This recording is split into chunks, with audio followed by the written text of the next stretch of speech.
Hey guys, welcome to dynamics. मैं हूं नीलांशु कुमार और लेकर आया हूं छठी video previous year question analysis जो हम लोग कर रहे हैं पॉलिटी का बीपीएससी के लिए। और आज हम लोग डिस्कस करेंगे 111वें क्वेश्चन से। मतलब हमने अपने पिछले वीडियोस में 110 क्वेश्चन को डिस्कस कर लिया है। अगर आपने वीडियो देखा तो आपको बहुत मजा आया होगा। अगर आपने नहीं देखा है तो जरूर उन वीडियोस को देखें, बहुत कुछ जानने को मिलेगा। आज हम लोग उसकी आगे की वीडियोस की शुरुआत करेंगे। उसके पहले मैं आपको कुछ जानकारी देना चाहता हूं कि वीडियोस के कंप्लीट होने पर 8 वीडियो की सीरीज आएगी ये। उसके बाद हम लक्ष्मीकांत की सीरीज स्टार्ट करेंगे। तो वीडियो कंप्लीट होने पर आपको एक पीडीएफ प्रोवाइड की जाएगी और आपसे मैं रिक्वेस्ट करूंगा कि आप उस पीडीएफ में वीडियोस को देखकर फिर से उस वीडियो को देखें जो भी मैं पढ़ाया हूं। उसके बाद उसमें नोट्स बनाएं, क्योंकि यही नोट्स आपको एग्जामिनेशन में काम आएगा। क्योंकि हमें पीडीएफ कलेक्टर नहीं, असली कलेक्टर बनना है, तो फिर मेहनत भी तो उसी हिसाब से करनी होगी। और अगर मेरी सलाह माने तो सबसे इंपॉर्टेंट होता है खुद का बनाया वो नोट्स, क्योंकि पीडीएफ तो टेलीग्राम पे बहुत सारे मिल जाते हैं। और आगे बात पीडीएफ की, तो अगर आपको पीडीएफ चाहिए तो मुझे टेलीग्राम पे ज्वाइन करें, नीलांशु सर, वहाँ आपको मेरी पीडीएफ मिल जाएगी। चलिए आगे बढ़ते हैं, पहला सवाल की तरफ चलते हैं। संघ लोक सेवा आयोग की नियुक्ति कौन करता है? मैंने पहले भी बताया कि जितने भी संवैधानिक निकाय हैं या जिसे हम कॉन्स्टिट्यूशनल बॉडीज कहते हैं, उनके सदस्यों की, उनके हेड्स की नियुक्ति भारत के राष्ट्रपति करते हैं। बात करें यूपीएससी की, तो यूपीएससी का जिक्र आर्टिकल 315 से 323 के पार्ट 14 में है और इन्हीं आर्टिकल्स में स्टेट पब्लिक सर्विस कमीशन का भी जिक्र है, जिसकी तैयारी हम लोग कर रहे हैं, बिहार पब्लिक सर्विस कमीशन। चाहे यूपीएससी का चेयरमैन हो या और मेंबर हो, उनकी नियुक्ति भारत के राष्ट्रपति करते हैं और इनका कार्यकाल 6 वर्षों का होता है या 65 साल। कहने का सेंस ये है कि मान लीजिए कि कोई आदमी 60 साल की उम्र में यूपीएससी को ज्वाइन करता है एज ए चेयरमैन और मेंबर, तो 65 साल में रिटायर हो जाएगा। कितने साल काम किया? 5 साल। लेकिन अगर कोई आदमी 55 साल की उम्र में ज्वाइन करता है तो वो कितने साल में रिटायर होगा? 61 में। तो उसने कितने साल काम किया? 6 साल।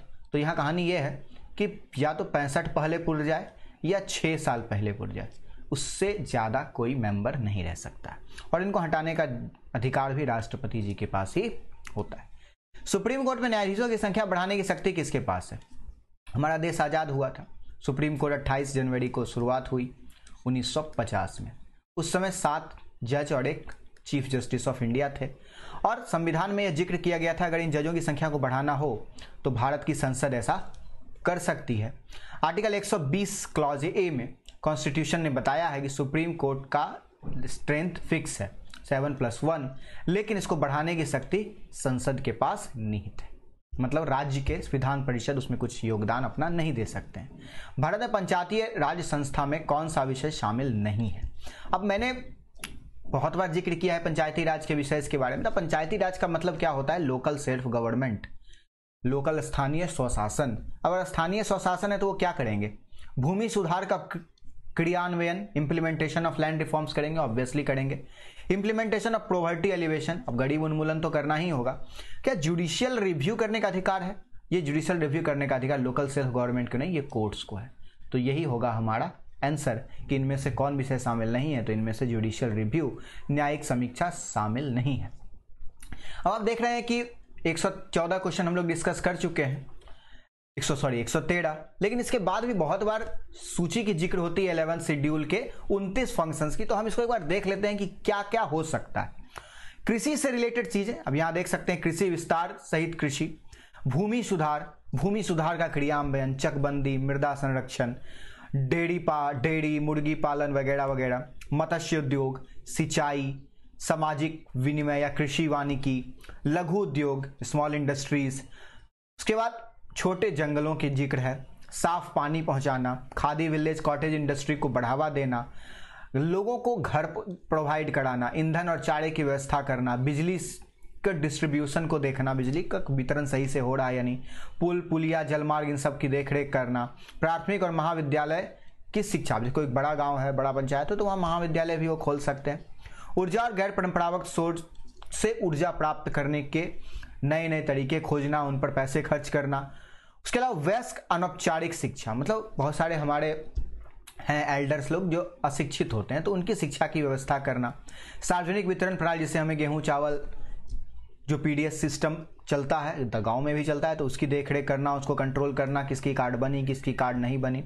सामुदायिक रख रखाव, जो सामुदायिक अब विलेज में बहुत सारी चीज़ें होंगी जो कम्युनिटी बेसिस पे ओन की जाती होगी, शादी का स्थल, धर्मशाला वगैरह वगैरह, इन सबको कंट्रोल करना। विशेष रूप से अनुसूचित जाति और जनजाति कमजोर वर्ग, जो उस गांव का कमजोर वर्ग है, जिसके अब पैसे की कमी है, सामाजिक उसको अच्छा रिकॉग्नाइजेशन नहीं मिल रहा है, तो उनको भी हायर लेवल पे उठाने के लिए कार्य करना। विकलांग या जो मानसिक रूप से मंद लोग हैं उनकी सहायता करना, परिवार कल्याण, महिला बाल विकास कल्याण, बाजार और मेले को ऑर्गेनाइज करना, अस्पताल प्राथमिक केंद्र को देखना, सांस्कृतिक गतिविधियां, गांव में लोगों को मनोरंजन की व्यवस्था करना हो या पुस्तकालय की व्यवस्था करना हो, और गरीबी उन्मूलन। तो आप देख सकते हैं कि कितने सारे हैं, लेकिन ये सारे के सारे लोगों के बेसिक नीड से जुड़े हैं, इसका कहीं पुलिस से या जुडिशियरी से कोई लेना देना नहीं है। तो आप इस तरह से एलिमिनेट कर सकते हैं।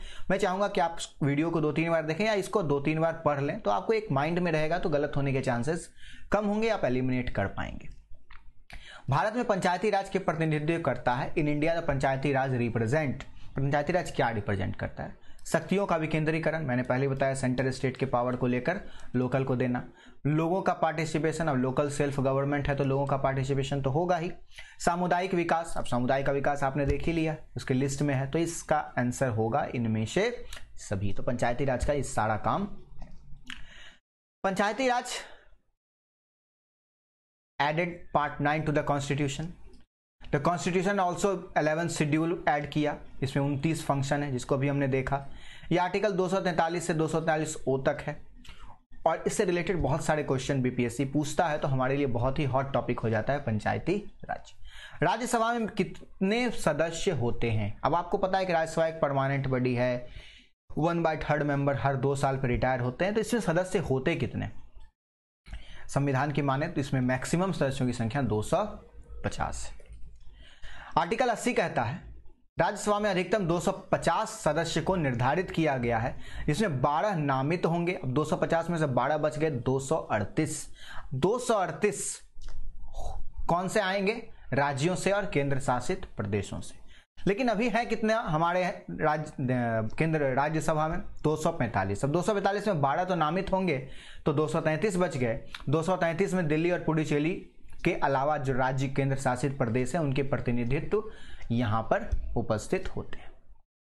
आगे बढ़ते हैं। राजनीतिक व्यवस्था में सर्वोच्च कौन है? Which is supreme in political system. Political system में सुप्रीम कौन होगा? पॉलिटिकल सिस्टम में सुप्रीम पार्लियामेंट होगा।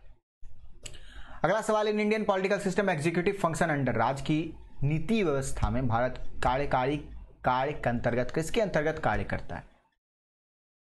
सोचिए। लेजिस्लेटिव। आपने पहले भी पढ़ा है कि जो एग्जीक्यूटिव है ना, वो किसको जवाबदेह है? लेजिस्लेटिव को। मतलब ये प्राइम मिनिस्टर प्लस उनका मंत्री परिषद, काउंसिल ऑफ मिनिस्टर को जवाब देना होता है लोकसभा में। वो लोकसभा के प्रति उत्तरदायी हैं, तो इसीलिए कह सकते हैं कि कार्यकारी कार्य करता है लेजिस्लेटिव विधायिका के अंतर्गत। राजनीति शब्दकोश में शून्य काल का अर्थ क्या है? अब देखिए, ये पार्लियामेंट से रिलेटेड थोड़ा सा डीप क्वेश्चन है, बट है बहुत ही आसान। अब हम देखते हैं, जिस दिन सदन में कोई काम ना हो तो उसको शून्य काल नहीं हो, छुट्टी हो गया ना। निलंबित संकल्प, ऐसा भी नहीं। स्थगित अवधि को शून्य काल लग सकता है, बट ऐसा होता नहीं है। आफ्टर क्वेश्चन आवर सेशन, प्रश्न काल के बाद का जो टाइम होता है उसे शून्य काल कहते हैं। शून्य काल एक महत्वपूर्ण क्षण होता है संसदीय भाषा में। यह प्रश्न काल के अंत में और नियमित, मतलब पहले क्वेश्चन आवर होगा, आपको जो क्वेश्चंस पूछे जाते हैं एमपीज के द्वारा वो वहां पर लिखे जाते हैं। उसके बाद शून्य काल आता है। उसके बाद क्या आता है? फिर लोग जो मतलब कहो कि एक क्वेश्चन आवर आया, फिर सेकंड घंटी हुई असेंबली, फिर अटेंडेंस, तब होता है स्कूल स्टार्ट, ऐसा कुछ समझ सकते हैं। Zero hour is a time when member of parliament can raise issue of urgent. आप देखिए, जीरो आवर में होता क्या है कि बहुत सारी चीजें देश में ऐसी होती हैं जिस पर तुरंत संसद का ध्यान लाने की बात होती है, तो उसको जीरो आवर में क्वेश्चंस को उठाया जाता है। कौन उठाता है? एमपी। और किससे क्वेश्चन पूछेंगे? मिनिस्टर से और प्राइम मिनिस्टर से। 42वें संशोधन अधिनियम द्वारा जोड़ा गया 10 आचरण आज्ञा कहलावा। आचरण आज्ञा थोड़ा अजीब है, बट बताते हैं आचरण आज्ञा थी क्या। तो 42वें संशोधन अधिनियम 1976 में आया था, और आचरण आज्ञा का मतलब है फंडामेंटल ड्यूटी। अब आप जानते हैं कि फंडामेंटल राइट पहले से था, पंचायती राज तो 1992 में आया, और डायरेक्टिव प्रिंसिपल पहले से थी। तो आई क्या बाद में 51A आर्टिकल में फंडामेंटल ड्यूटीज आई, तो इसी को कहा जाता है 10 आचरण आ गया। अब ये बहुत पुराना क्वेश्चन है, इसे आज मैं जिक्र कर रहा हूं, हो सकता है कि बीपीएससी अगले एग्जाम में से रिपीट कर दे। That is why I am completing all questions of BPSC till asked. तो अगर फंडामेंटल ड्यूटी की बात करें तो उसमें क्या है, संविधान की रिस्पेक्ट करना, राष्ट्रीय झंडे की रिस्पेक्ट करना, नेशनल एंथम की रिस्पेक्ट करना, ये हमारी ड्यूटी है। उसके अलावा जो नोबेल आइडियाज थे हमारे फ्रीडम स्ट्रगल के, उनका सम्मान करना। अब नोबेल आइडिया जैसे लाइक गांधी जी का आइडिया था अहिंसा, तो इन सब चीजों का सम्मान करना। भारत की संप्रभुता, एकता और अखंडता को बनाए रखना, मतलब देश के सुरक्षा के खिलाफ काम नहीं करना। देश को अगर रक्षा की जरूरत है, मान लीजिए आज पाकिस्तान या चाइना के साथ हमारा युद्ध हो जाता है और सेना कम पड़ जाती है, ऐसा होना, तो हमें देश की रक्षा के लिए वहां जाना चाहिए, ये फंडामेंटल ड्यूटी है। उसके अलावा धार्मिक, भाषाई, क्षेत्रीय और वर्गीकरण विविधता से भरे भारत में सभी लोगों के बीच सद्भाव और समान भाईचारे की भावना को बढ़ावा देना। मतलब कोई अलग धर्म का है, कोई अलग जात का है तो उसके साथ बैठ के खाएंगे नहीं, उससे बात नहीं करेंगे, ऐसा नहीं करना। सबको एक साथ ब्रदरहुड की सिस्टम को प्रोपेगेट करना। देश के मिश्रित संस्कृति की क्षमता, विरासत को महत्व देना और संरक्षित करना, उसे प्रिजर्व करना। जो भी हमारी संस्कृति, अब हम जाते हैं लाल किले पे लिखते हैं तनु वेड्स मनु और उस पर इस तरह से तीर बना देते हैं, तो ये क्या है, अपनी पहचान हम क्या बता रहे हैं। तो इसी को कहा रहा है कि रिच हेरिटेज जो है हमारा, उसे प्रिजर्व करना है, ना कि उसे बर्बाद करना है। वनों, झीलों, नदियों और वन्य जीवों के सहित प्राकृतिक पर्यावरण की रक्षा और सुधार करना। वन्य जीवों को हम लोग कुछ नहीं समझते हैं, बट ये हमारे इन्वायरमेंट का बहुत बड़ा पार्ट है। अगर जंगल में जीव ना होंगे तो फिर मनुष्य का धरती पे होना भी नामुमकिन हो जाएगा। वैज्ञानिक सोच, मानवता और जांच और सुधार की भावना, मतलब वैज्ञानिक सोच है, किसी भी अंधविश्वास को फॉलो नहीं करना। बिल्ली ने रास्ता काट दिया तो ट्रैफिक रुक जाती है, लेकिन लाल बत्ती जलती है तो ट्रैफिक नहीं रुकती है, तो ये मेंटलिटी को सुधार लाना। सार्वजनिक संपत्ति की रक्षा और हिंसा से दूर। अब आपने देखा होगा रेलवे आपकी प्रॉपर्टी है, तो रेलवे आपकी प्रॉपर्टी का मतलब ये थोड़ी कि आप वहां से पंखा खोल के घर में लाके लगा लेंगे, नहीं। इसका मतलब ये है कि आपकी प्रॉपर्टी का मतलब आप जैसे अपनी सामान की रक्षा करते हैं उसी तरह रेलवे की भी रक्षा करें। अगर रक्षा न करें, कम से कम उसे नुकसान तो ना पहुंचाएं। व्यक्तिगत और सामूहिक गतिविधि के सभी क्षेत्रों में उत्कृष्टता के लिए प्रयास करें, मतलब आप जो काम कर रहे हैं उसमें आप एक्सीलेंस लाने की कोशिश करें, जिससे कि अगर एक एक आदमी अपने आप को सुधार करेगा तो एक एक आदमी करके हमारे देश में बहुत बड़ा सुधार आएगा। 11 से 14 वर्ष की आयु के बीच अपने बच्चों को शिक्षा का अवसर प्रदान करना, ये हमारी ड्यूटी है। इसे जोड़ा गया था 86वें संशोधन 2002 में जोड़ा गया। मतलब अपने बच्चों को शिक्षा दिलवाना ये माँ बाप का कर्तव्य होता है। अगर वो अपना कर्तव्य नहीं निभाते हैं तो उनका अपने बच्चों के साथ बहुत बड़ा जुल्म कर रहे हैं। आगे बढ़ते हैं। Executive head of state government, राज्य के कार्यकारी प्रमुख कौन होते हैं? कार्यकारी प्रमुख कौन होता है? गवर्नर होता है भाई। अब अगर केंद्र का प्रमुख होता है राष्ट्रपति, तो राज्य का कौन होगा? गवर्नर होगा। लेकिन काम असली में करता कौन है? CM and council of minister. State executive में होते हैं chief minister, council of minister और गवर्नर। आर्टिकल 153 कहता है कि Indian constitution for every state to have a governor, हर स्टेट में एक गवर्नर होगा। जिस तरह हमारे देश के नॉमिनल हेड, नाम के हेड राष्ट्रपति हैं, उसी तरह गवर्नर भी नॉमिनल हेड होता है। ओके, आगे बढ़ते हैं।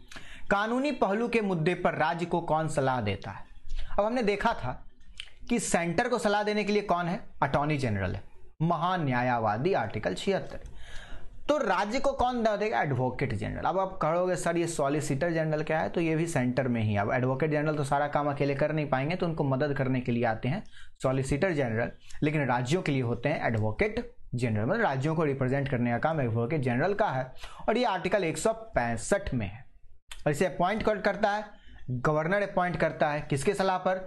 वहां के काउंसिल ऑफ मिनिस्टर के सलाह पर, उस राज्य के काउंसिल ऑफ मिनिस्टर के सलाह पर। और उनको भी कुछ क्राइटेरिया होगा, जैसे हमने अटॉर्नी जनरल के बारे में पढ़ा था। उन क्राइटेरियाज को हम लोग फ्यूचर में डिस्कस करेंगे, अभी ज्यादा समय लग जाएगा। यहाँ तो डिस्कस किया ही हुआ है, तो यहीं खत्म कर देते हैं।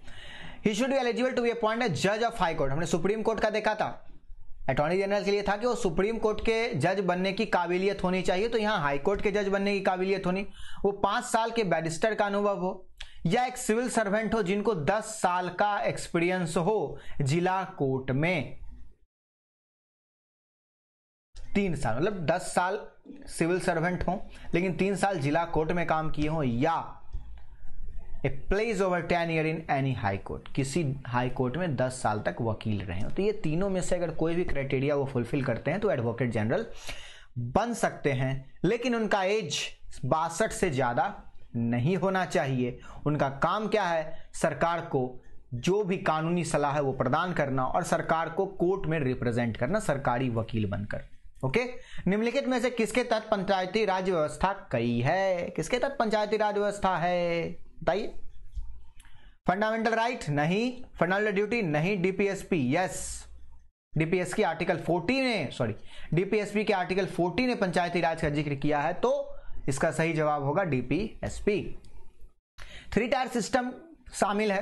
क्या है 3 टायर सिस्टम में? विलेज पंचायत, पंचायत समिति, ब्लॉक समिति, विलेज पंचायत, ब्लॉक समिति, जिला परिषद, ब्लॉक समिति, जिला परिषद, पंचायत समिति, विलेज पंचायत, एरिया पंचायत या जिला परिषद। आंसर देखने से पहले हम ये देख लेते हैं फेडरल सिस्टम। फेडरल सिस्टम में संघीय ढांचा जो हमारे देश का है उसमें सबसे ऊपर देखा जाए तो यूनियन है, उसके बाद स्टेट आते हैं। अब स्टेट के नीचे क्या है? पंचायती राज और म्यूनिसिपैलिटी। म्यूनिसिपैलिटी में सबसे नीचे आता है नगर पंचायत, उसके ऊपर म्यूनिसिपल काउंसिल, फिर म्यूनिसिपल कॉर्पोरेशन। उसी तरह पंचायत में सबसे नीचे आता है विलेज पंचायत, उसके नीचे ग्राम सभा होती है। और ग्राम सभा के बारे में आप लोग जानते हैं, नहीं जानते बता दूं, जो भी एडल्ट मेंबर होते हैं उस गांव के वो सारे ग्राम सभा के सदस्य होते हैं। उसके बाद ब्लॉक या तालुका पंचायत या जिला पंचायत। अब इसका क्वेश्चन का जवाब देखिए। पहली बात तो पंचायत होगा, विलेज पंचायत, जिला परिषद और ब्लॉक परिषद, तो यही होगा सही क्रम होगा। आगे बढ़ते हैं। 73rd constitutional amendment is related to 73वां संशोधन अधिनियम किसे कितना बार पढ़ेंगे? 1992 पंचायती राज। अब आप देख रहे हैं ना बीपीएससी का हॉट टॉपिक है पंचायत, इसको तो कंप्लीटली डिटेल में पढ़ाऊंगा मैं। आगे बढ़ता हूं। निम्नलिखित में से कौन मौलिक कर्तव्य है? मौलिक कर्तव्य, अभी हमने देखा बहुत सारे मौलिक कर्तव्यों को, तो उसी में से कोई होगा। चलिए देखते हैं। Separation of executive from judiciary, नहीं, ये डीपीएसपी है। Value and preserve the rich heritage और कंपोजिट कल्चर, लग रहा है क्या? नहीं, डीपीएसपी है। Free and compulsory education to children, ये भी लग रहा है क्या? नहीं। एबॉलिशन ऑफ, तो free and compulsory education to children हो, ये आर्टिकल 21A है। एबॉलिशन ऑफ ट्रेंचलिटी शायद 17 में है, लेकिन इसका सही जवाब है to value and preserve the rich heritage of our composite culture. तो आपको लग रहा होगा कि ये डीपीएसपी का पार्ट है, लेकिन ये फंडामेंटल ड्यूटी का पार्ट है। तो ऐसा इसीलिए लगेगा क्योंकि अभी हमने नहीं पढ़ा है। हम जब पढ़ लेंगे एक बार डीपीएसपी और फंडामेंटल ड्यूटी तो कंप्लीट क्लियर हो जाएगा कि कहाँ उसमें थोड़ी सी विभिन्नताएं आ जाती हैं। आगे बढ़ते हैं। भारत में विभिन्न राजनीतिक दलों को राष्ट्रीय और क्षेत्रीय राजनीतिक दलों का दर्जा कौन है? हमने पहले भी वीडियोस में देखा कैसे नेशनल पार्टी का दर्जा देती है, कैसे स्टेट पार्टी का दर्जा देती है। कौन देती है? इलेक्शन कमीशन देती है। उसका अलग अलग क्राइटेरिया है कि 6% वोट होना चाहिए या 2 सीट, तो हमने पढ़ चुके हैं। आप लोग अगर वीडियो ना देखें तो उसे देखें। तो इसका सही जवाब होगा इलेक्शन कमीशन ऑफ इंडिया। अगला क्वेश्चन है, धन विधेयक के लिए पूर्व सहमति किसकी आवश्यक होती है? हमने पहले भी पढ़ा है कि आर्टिकल 110 में धन विधेयक है और धन विधेयक को पेश करने से पहले राष्ट्रपति की, प्रेसिडेंट की पूर्व सहमति ली जाती है। ऐसा कौन सा सदन है जिसका अध्यक्ष उस सदन का सदस्य नहीं होता है? अब हम जानते हैं कि लोकसभा का सदस्य ही उसका अध्यक्ष होता है, जिसे हम स्पीकर कहते हैं। लेकिन राज्यसभा के लिए ऐसा कुछ नहीं, उसका उपाध्यक्ष, राज्यसभा के जो डिप्टी चेयरमैन होंगे वो होंगे सदन के ही, लेकिन जो चेयरमैन होते हैं वो भारत के वाइस प्रेसिडेंट होते हैं। और वाइस प्रेसिडेंट का राज्यसभा का सदस्य होना बिल्कुल जरूरी नहीं है, वो एक्स ऑफिशियो मेंबर है। मतलब कहने का सेंस है कि अगर वो भारत के उपराष्ट्रपति हैं तो वो राज्यसभा के चेयरमैन भी होंगे, इसलिए इसका सही जवाब होगा राज्यसभा। अगला है, संविधान का 73वां कॉन्स्टिट्यूशनल अमेंडमेंट किससे संबंधित है? बार बार ये क्वेश्चन पूछा गया है। पंचायती राज। संविधान में कितने अनुच्छेद और कितने क्या है ये देख लें। तो 395 अनुच्छेद, 22 भाग और 8 सूचियां। पता है क्या? इतना ही है? हाँ, यही है। चलिए आगे बढ़ते हैं। किस संशोधन में भारत के संविधान में सामाजिक, धर्मनिरपेक्ष और राष्ट्रीय एकता और अखंडता को जोड़ा गया? अब आप जानते हैं कि प्रीएम्बल में, प्रस्तावना में कुछ वर्ड जोड़े गए थे 42वें संशोधन अधिनियम में। अब 42वें संशोधन अधिनियम में जो वर्ड जोड़े गए थे वो था social, secular, unity and integrity. तो आगे बढ़ते हैं। भारतीय संविधान अनुच्छेद 370 किस विषय से संबंधित है? आप सबको पता है, ये जम्मू कश्मीर से संबंधित है। ठीक है, आगे बढ़ते हैं। झारखंड बिहार से कब अलग हुआ? सबको पता है झारखंड बिहार से 2000 ईस्वी में अलग हुआ। अब ये तो एलिमिनेट हो जाते हैं सारे, तो आसानी से आप टिक कर सकते हैं 18 नवंबर 2020। लेकिन ये बहुत हॉट क्वेश्चन है बीपीएससी का, तो आप इसे बार बार रिवाइज करने से बेहतर है कि एक बार याद कर लें।